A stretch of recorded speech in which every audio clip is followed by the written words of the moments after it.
Lehi orokorren egin nintzaiz, nik eguneran ikusunean euskara asko erabiltzen, eta ordu aldaketa handik ez da izan. Egia ez familian, aitak nintzen dian, beha saiatzen zara azkenean euskara zitzaiten, itzarruntako erantzun motzak. Eta gero lagunekin ere dago euskara txarra, gaztera azteko, eta lagun horiekin euskara zitea zen ere izan da sorpresaz, berez denuak euskara ez da erabiltzen, baina ez du erabiltzen.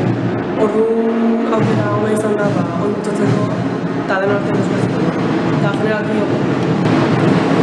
Aste hau nahiko berezia izango da, alde batetik erronka pare bat jarri dizkio nire buruari, horietako lehenengoa, gertuko jendia, familia ezagunekin, erdarara joteko joera aldatzea batik bat.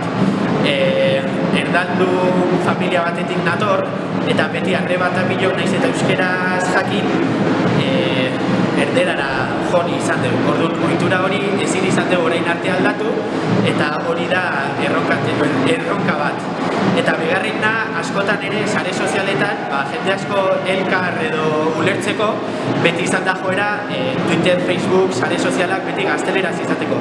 Orduan, aste hau hartu behar dut erronka, nire buruari euskeraz egiteko. Azkenean, sare sozialak indartu behar dira ere bai alde horretatik, euskera hizkuntza aldetik, eta euskera komunitateak ez baldin badugu ere sustatzen, beti geldituko da gaztelera gure entornuak nagusi euskera baino.